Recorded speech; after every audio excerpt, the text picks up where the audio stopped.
नमस्कार, ठाणे वर्तमानमध्ये मी नितीन बोरसे आपलं पुन्हा एकदा हार्दिक स्वागत करतो। ठाणे महानगरपालिकेची उद्याची सभा वादळी ठरणार हे आता जवळपास स्पष्ट होऊ लागलं आहे। याला कारणही तसंच आहे। ठाणे महानगरपालिकेच्या उद्याच्या सर्वसाधारण सभेमध्ये जवळपास 392 विषय मंजुरीसाठी येणार आहेत। या 392 विषयांवर चर्चा होणं अपेक्षित आहे। मात्र काही विषयांवरून विरोधी पक्षाने आत्तापासून विरोधात्मक भूमिका घ्यायला सुरुवात केली आहे। भाईंदरपाडा येथील 35,000 स्क्वेअर मीटरचा भूखंड एका विकासकाला मैदानासाठी देण्यात येणार आहे। या संदर्भात आज राष्ट्रवादी काँग्रेसने एक पत्रकार परिषद घेतली। प्रशासनाने आणि सत्ताधाऱ्यांनी एकत्र येऊन हे भूखंडाचं श्रीखंड लाटण्याचा प्रयत्न केला असल्याची टीका यावेळेस राष्ट्रवादी काँग्रेसचे ठाणे अध्यक्ष श्री आनंद परांजपे आणि विरोधी पक्षनेते श्री मिलिंद पाटील यांनी केली आहे। या 35,000 स्क्वेअर मीटरच्या भूखंडाच्या ऐवजमध्ये विकासकाला 2500 स्क्वेअर मीटरचा TDR देण्यात येणार आहे। यामध्ये मोठा भ्रष्टाचार असल्याची टीका आनंद परांजपे यांनी केली आहे। भूखंडाचं क्रीडांगण तिथे आरक्षण आहे आणि या क्रीडांगणाची देखभाल करण्यासाठी जवळजवळ 2500 स्क्वेअर मीटरचा TDR देखील त्या विकासकाला देण्यात येणार आहे। येथील सत्ताधारी शिवसेना देखील आपली असलेली क्रीडांगणं ही प्रायव्हेट विकासकांच्या हातामध्ये देण्याचं काम इथे करत आहे। मोठा भ्रष्टाचार या क्रीडांगणाच्या माध्यमातून विकासक आणि प्रशासन आणि इथली सत्ताधारी शिवसेना करीत आहे। दरम्यान अशा प्रकारचा भूखंड कुठल्याही विकासकाला देण्याची पॉलिसी डिसिजन महानगरपालिकेमध्ये नाही। मग कुठल्या आधारावर विकासकाला हा भूखंड दिला जात आहे? मैदान विकसित करण्यासाठी ठाणे महानगरपालिकेकडे पैसे नाहीत का, असा सवाल विरोधी पक्षनेते श्री मिलिंद पाटील यांनी केला आहे। की मैदानं कोणाला देण्यासंबंधी विशेष ठोस एखादी पॉलिसी डिसिजन नसताना हा अशा प्रकारचा प्रस्ताव केवळ एका विकासकाच्या फायद्यासाठी दिला जातो असा आमचा आरोप आहे। वास्तविक पाहता मैदान डेव्हलप करण्यासाठी किती एवढा निधी लागतो आणि तेवढा निधी खर्च करण्याची महापालिकेची ऐपत नाही का? खाडीच्या पाण्याच्या विक्षरणाचा प्रस्ताव मंजुरीसाठी येणार आहे। याला भाजपचे गटनेते श्री मिलिंद पाटणकर यांनी तीव्र विरोध केला आहे।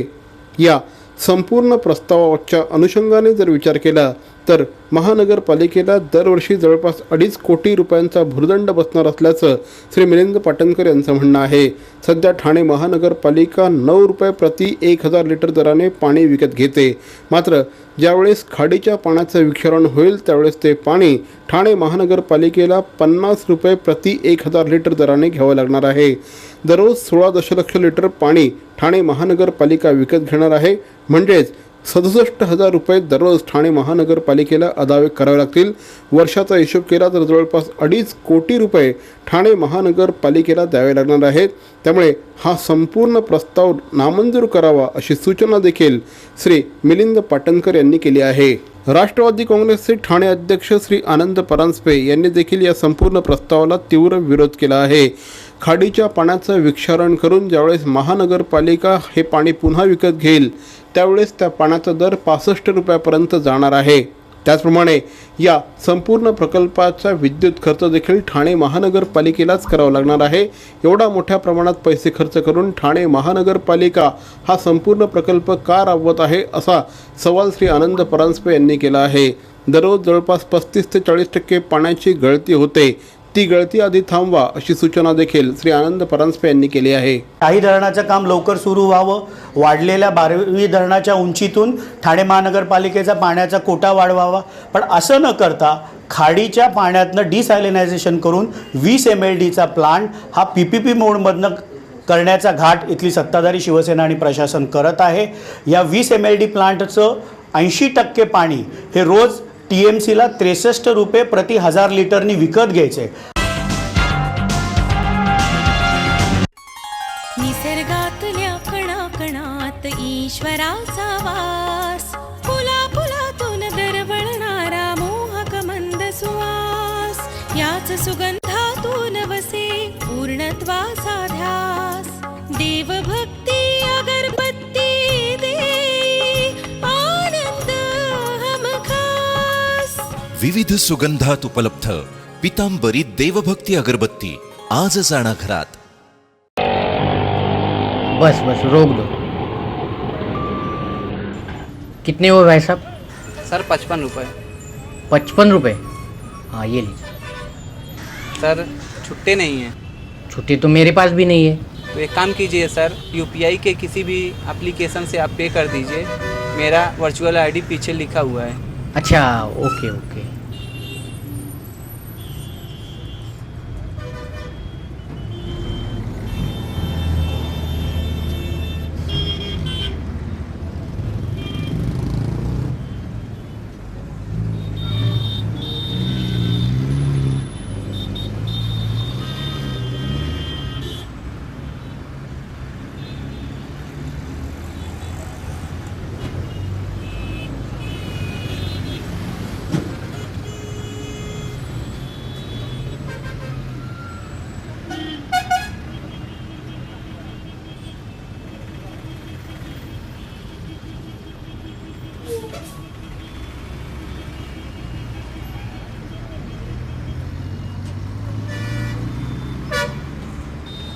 हम यूपीआई को सपोर्ट करते हैं। मेरा देश, मेरा देश, मेरा देश, मेरा देश बदल रहा है, आगे बढ़ रहा है। बॅरॉन मेल स्टुडिओचा लग्नसराई धमाका, 50% महासेल. किती? 50% महासेल. हो, कुठलाही कपड्यांवर चक्क 50% ऑफ. बॅरॉन मेन स्टुडिओ ठाणेकरांच्या सेवेत पुन्हा एकदा नव्या रूपात, नव्या रंगात. अधिक व्हरायटी आणि तत्पर सेवेसह बॅरॉन मेन स्टुडिओ. एथनिक मेन्सवेअरचे भव्य showroom. Blazer suits, sherwani, Jodhpuri, Indo western, kurta suits, formal, partywear, shirts आणि ट्राउझर्सचे भव्य दुमजली शोरूम. बॅरॉन men studio. पुरुषांच्या खरेदीचा एक वेगळा अनुभव. चला तर मग वाट कसली बघताय, सहभागी हो बॅरॉनच्या 50% महासेल मध्ये.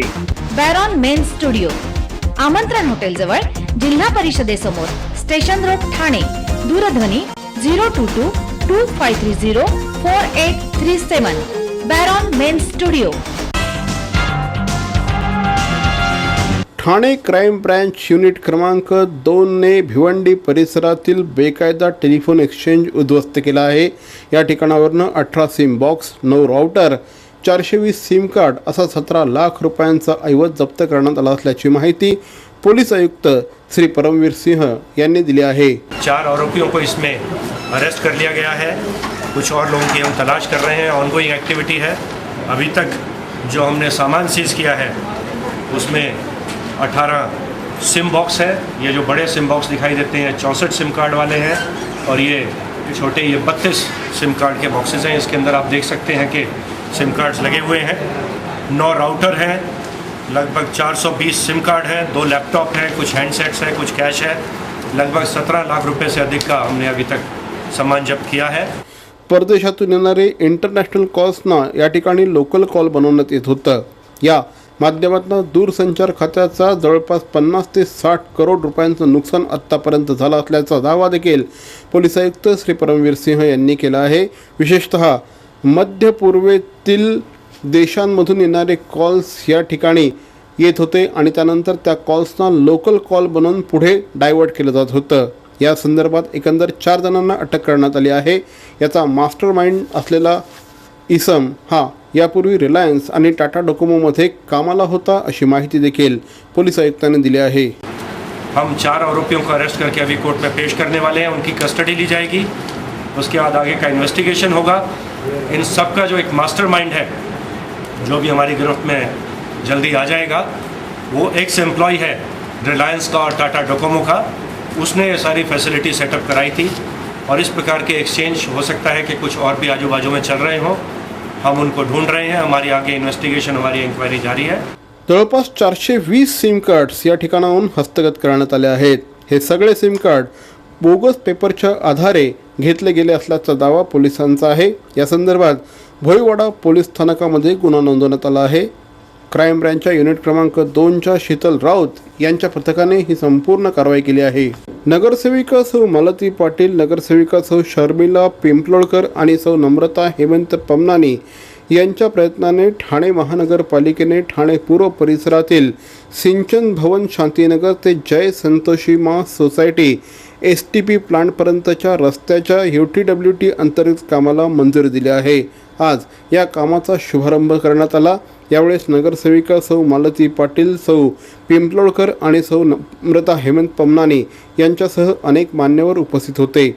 या ठिकाणच्या रस्त्याचं UTWT अंतर्गत काम व्हावं अशी मागणी या परिसरातील नागरिकांची गेल्या अनेक दिवसांपासूनची होती. या संदर्भात पाठपुरावा केल्यानंतर आज या कामाचा भूमिपूजन सोहळा संपन्न झाला.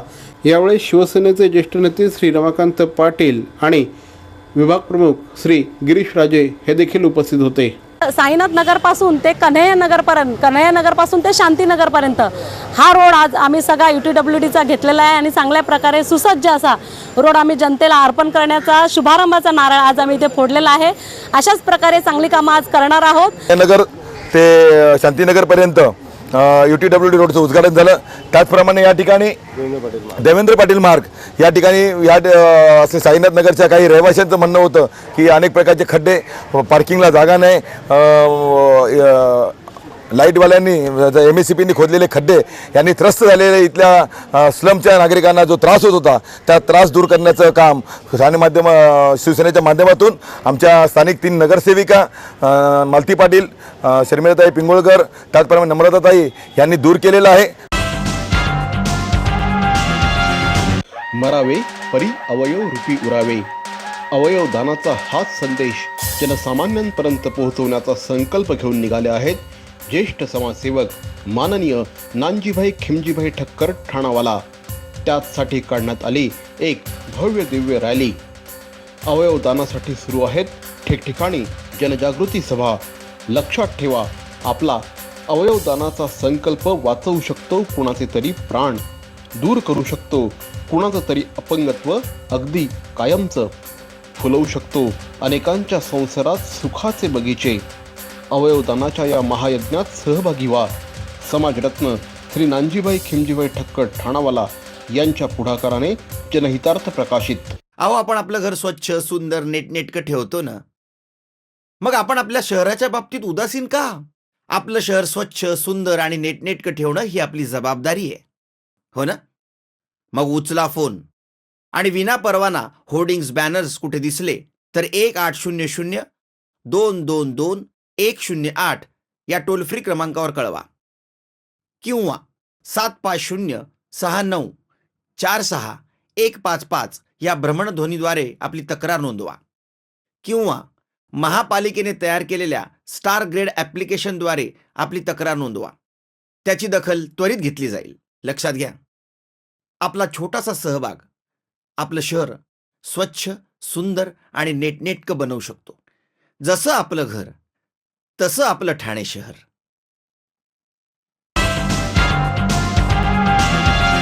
ठाणे शहरातील अनधिकृत फेरीवाला समस्येवर तोडगा काढण्यासाठी आज पोलीस आयुक्त आणि ठाणे महापालिका आयुक्त श्री संजीव जयस्वाल यांच्यामध्ये एक बैठक झाली.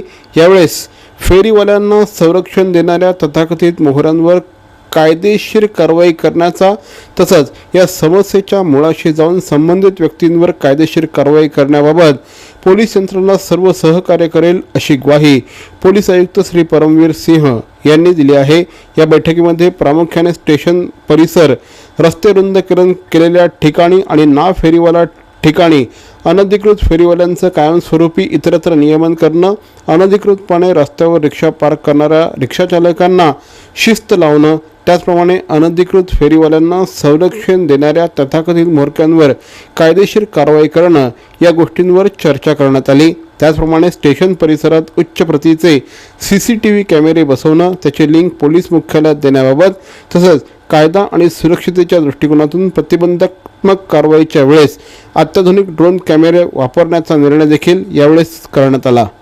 अर्थसंकेत या वर्तमानपत्राच्या माध्यमातून महाराष्ट्राचा लोकप्रिय ब्रँड या कार्यक्रमाअंतर्गत विविध प्रस्थापित मराठी ब्रँडसाठी विविध विभागामध्ये वोटिंग विभागलं गेलं आहे. काल या वोटिंगचा शुभारंभ मनसेचे अध्यक्ष श्री राज ठाकरे यांच्या उपस्थितीत संपन्न झालं. 8 मे 2017 ते 22 मे 2017 या कालावधीमध्ये अर्थसंकेतच्या वेबसाईटवर ऑनलाईन स्वरूपात महाराष्ट्राचा लोकप्रिय ब्रँड कुठला या संदर्भातलं वोटिंग घेतलं जाणार आहे. काल महाराष्ट्र नवनिर्माण सेनेचे अध्यक्ष श्री राज ठाकरे यांच्या हस्ते या वोटिंगचं लोकार्पण करण्यात आलं. यावेळी स्वतः श्री राज ठाकरे यांनी देखील त्यांच्या आवडत्या ब्रँडला वोटिंग केलं. यावेळेस महाराष्ट्र नवनिर्माण सेनेचे उपाध्यक्ष श्री अरविंद गावडे, अर्थसंस्थेचे संस्थापक श्री अमित बागवे, रचना बागवे यांच्यासह अनेक मान्यवर उपस्थित होते. तळवळकर जीएमचे श्री मधुकर तळवळकर, TJSB सहकारी बँकेचे व्यवस्थापकीय संचालक श्री सुनील साठे, BY पाध्ये पब्लिसिटीचे Shri Vijay Padhye, saint Angelos professional एज्युकेशनचे श्री राजेश ॲग्नेलो अथायडे, सेलिब्रिटी शेफ श्री तुषार प्रीती देशमुख यांनी स्वतः विविध ब्रँड्सला मतदान केलं आहे. या फेसबुक लाईव्हच्या माध्यमातून अर्थसंकेत प्रस्तुत महाराष्ट्राचा लोकप्रिय ब्रँडसाठी मतदान करण्याचं आवाहन केलं आहे. पितांबरी, तळवळकर जिम, वामनहरी पेठे, TJSB सहकारी bank, BY Padhye publicity, Ahilya Ayurvedic औषधालय, frontage media, rural relations, Madhavbaug, saint Angelos professional education, Kesari tours, Vastu Raviraj, M indicator या 13 ब्रँड्सने या कार्यक्रमात सहभाग घेतला आहे. मराठी उद्योजकांचे सुद्धा ब्रँड जगप्रसिद्ध असून जास्तीत जास्त उद्योजकांना ब्रँडिंगचं महत्त्व कळावं यासाठी या कार्यक्रमाचं नियोजन करण्यात आल्याचं श्री अमित बागवे यांनी सांगितलं. महाराष्ट्राचा लोकप्रिय ब्रँड या नावाने आपण एक कार्यक्रम घेऊन आलो आहोत. महाराष्ट्राला टॉप 13 ब्रँडला आपण त्याच्या अंडर वोटिंगसाठी घेऊन आलेलो आहोत. महाब्रँड.अर्थसंकेत.in ह्या वेबसाईटवरती जाऊन तुम्हाला तुमच्या लोकप्रिय ब्रँडला मतदान करायचं आहे, सबमिट करायचं तुमचं जे काय मत असेल ते. त्या मतदानाचा आम्ही 23 मे रोजी शिवाजी मंदिर येथे कार्यक्रम करणार आहोत. आज ह्या कार्यक्रमाचं वोटिंगचं लॉन्चिंग आम्ही राजसाहेब ठाकरे यांच्या हस्ते बंगल्यावरती केलेलं आहे. तर तुम्हाला सगळ्यांना विनंती आहे की तुमचा जो आवडता ब्रँड आहे, जो तुम्हाला वाटतं तुमचा लोकप्रिय आहे, तुम्ही नेहमी वापरता ज्या ब्रँड, त्यांना तुम्ही मतदान करा असे आम्ही तुम्हाला आवाहन करतो. तर मंडळी, या होत्या आजच्या ठळक बातम्या. ठाणे वर्तमानच्या माध्यमातून आम्ही ठाणे शहरातील वित्तम बातमी आपल्यापर्यंत पोहोचवण्याचा प्रयत्न करतोय. अर्थातच आपल्या सहकार्याची गरज आहे, तेव्हा आपल्या सूचना आणि समस्या आम्हाला जरूर कळवा. आमचा पत्ता ठाणे वर्तमान, Dadoji Konde stadium, shop number 16, cotton road, Thane पश्चिम. दूरध्वनी क्रमांक 9820939420. तर मग पुन्हा भेटू उद्या याच वेळी याच ठिकाणी ठाणे वर्तमानमध्ये. तोपर्यंत धन्यवाद. जय हिंद, जय महाराष्ट्र.